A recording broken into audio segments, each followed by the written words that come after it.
Good morning, welcome to News Superfast with me, Harish Upadhyay. First up, while the premises of Vibgar High School were a deserted look for over 10 days, it was surrounded by protesters almost every other day. Now the authorities hope it will be filled with children as the school is expected to reopen today. Amidst ongoing protest against unsafe schools and crime against women and children, the tainted Vibgar High is all set to reopen today.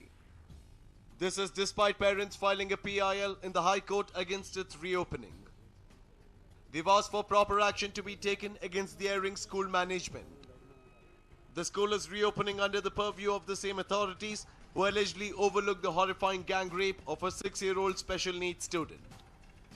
Parents had complained that the school has failed to meet their demands and shouldn't open until they're convinced the kids are returning to a safer environment. The school responded stating that CCTV cameras have been installed not only in the perimeter but also in every classroom and room within the buildings. In addition to this, only people who carry appropriate IDs and identified as parents will be allowed to pick children after school. The school claims to have added security personnel with better security measures in place. We can say like good amount of progress was done. The identification which are given by the parents committee as well as school police department, and they have taken care about this. I can say like most of the CCTVs are in place and they are started working. They will check the identification ID card and the students' enrollment number, that kind of such things.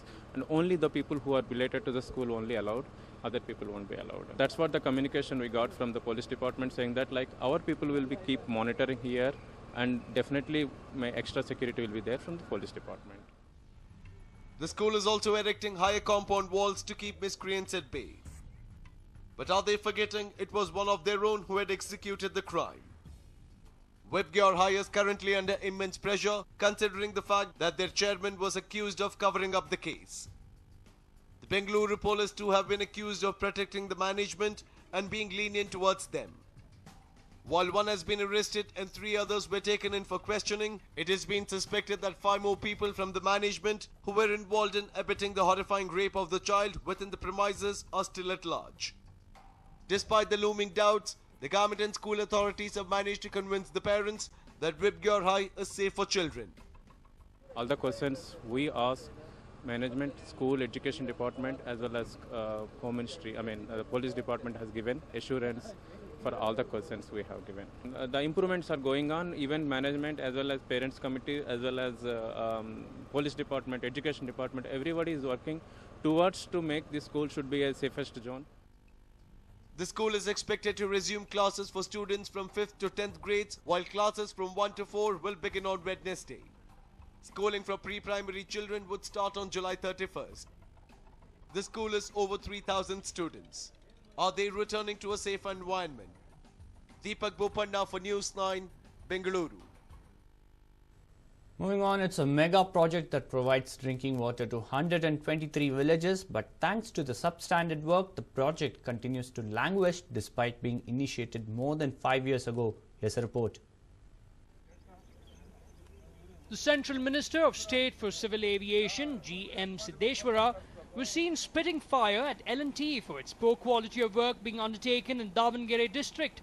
The project work is delayed and is nowhere near conclusion, though having got underway about 5 years ago. The project is to provide drinking water to 123 villages in Davangere and Jagalur taluks by releasing water from the Tungabhadra river near Harihara. The river water was to be released to 22 lakes found in these villages and later supplied to residents. The contract of installing pipes from riverbanks to these 22 lakes was assigned to L&T, but the company, which is known for its quality works, has failed miserably here. The villagers allege that the pipes can be seen broken at every half a kilometre distance along the pipeline. This has resulted in precious water being wasted randomly. Central Minister Siddeshwara, who personally paid a visit to Anagona Lake in a taluk in Davangere yesterday to take stock of the situation, was deeply disappointed with the poor works. It did not spare the company officials for its apathy. Technology ಹಂಗೆ ಹೋಗೋ ಫ್ಲೈಟ್ನೇ ನಿಲ್ಲಿಸೋ ಅಂಥ technology ಬಂದಿದೆ. ಅಂಥ ಟೆಕ್ನಾಲಜಿಲಿ ಒಂದು ಕೆರೆಗೆ ನೀರು ಬಿಡಬೇಕು ಅಂದರೆ ಸುಮಾರು ಈಗ ಒಂದು ತಿಂಗಳು 2 ತಿಂಗಳಿಂದಲೂ ಕೂಡ ನೀರು ಬಿಡೋಕ್ಕೆ ಪ್ರಯತ್ನ ಮಾಡ್ತಿದ್ದಾರೆ, ಆದರೆ ಅಲ್ಲೆಲ್ಲೇ ಪೈಪ್ ಹೊಡಿತಿದ್ದಾವೆ. ಇದು ನಿಜಕ್ಕೂ ನನಗೆ ತಿಳಿದು ಕಳಪೆ ಕಾಮಗಾರಿ ಅಂತಲೇ ಅನಿಸ್ತೈತಿ. Since the water in these 22 lakes was found to be contaminated with a high percentage of fluoride, the state government took up the project to provide drinking water to 123 villages at a cost of 114 crore rupees. The private company has laid pipes, but they are broken before ever being used. And at some places, the water is flowing into lakes at a slow pace, which has prompted villagers to say that it would take it more than a year to fill a lake. ಇದು ವ್ಯವಸ್ಥೆ ಸರಿಯಾಗಿ ಆಗಿಲ್ಲ ಅಂತ ನನಗೆ ಅನಿಸ್ತದೆ. ತಕ್ಷಣವೇ ಅಧಿಕಾರಿಗಳು ಮತ್ತು ಸಂಬಂಧಪಟ್ಟಂಥ L&T ಅವರು, ಬಹುಶಃ L&T ಅಂತ ಹೇಳಿದ್ರೆ ನನಗೆ ಗೊತ್ತಿರುವ ಹಾಗೆ ಗುಣಮಟ್ಟದ ಕಾಮಗಾರಿ ಮಾಡ್ತಾರೆ ಅಂತೇಳಿ ನಾನು ತಿಳ್ಕೊಂಡಿದ್ದೆ. ಈ ಕಾಮಗಾರಿಯನ್ನು ನೋಡಿದಾಗ ಗುಣಮಟ್ಟ ರೂಪಿಸಿಲ್ಲ ಅವರು. ಅದಕ್ಕೆ ಹೊಣೆ ಯಾರು ಅಂತ ಅವರೇ ಅದನ್ನು ಸರಿಯಾಗಿ ತರ್ಕ ಮಾಡಿ ತಿಳ್ಕೊಂಡು ಕೂಡಲೇ ಇನ್ನೊಂದು ವಾರದಲ್ಲೇ ಅದನ್ನು ಸರಿಪಡಿಸಿ. Well, since the central minister has expressed dissatisfaction with the works, the private company officials will certainly run around and try to fix the glaring issues. The villagers are hoping that begins soon. Baswaraj Doddamani for News9, Davangere. Moving on, we are going to tell you a story, and this story will definitely bring tears in your eyes. It's a tale of a student fighting his heart out for justice. Here's more on that. Meet Adarsh. He is a Kannadiga by birth. Like any other boy of his age, he too had a lot of dreams and aspirations. But seems like his nativity issue has played spoilsport. Confused? Well, we will simplify it. Adarsh hails from Kasargod. He wanted to take up a course in engineering. On the 29th of June, he appeared for the CET exam under the Kannadiga quota, and his result was supposed to be declared on the 8th of July, but till date it has been withheld. Reason: he has not finished his diploma marks card.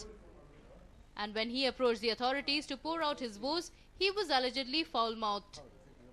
ಅದನ್ನು 5 ದಿನದಲ್ಲಿ ಇಡೀ ಆ ಬಿಲ್ಡಿಂಗಲ್ಲಿ ಏನಿದೆ ಎಲ್ಲ officer ಹತ್ರ ಮಾತಾಡಿಸಿದೆ, ಒಂದು solution ಅಂತ ಸಿಗಲೇ ಇಲ್ಲ, ಯಾರು ಕೊಡೋದೇ ಇಲ್ಲ. In reality, Adarsh studied in a Kannada medium school in Kasargod. He also pursued his diploma in a Kasargod college. But according to the rules prevalent there, Kerala Education Board issues only grades and no marks nor marks cards. For the last many days, Adarsh has been made to run from pillar to post even though he has produced the required documents. Unable to bear the torture, he approached an English newspaper that published his grievance. And the moment the authorities saw the news, they have been vexed.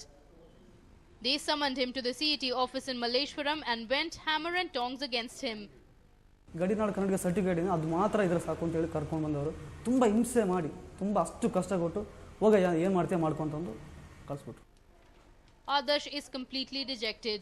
The fact that his result has been withheld has dented his future prospects. Rajesh Puttur for News9, Mangalore.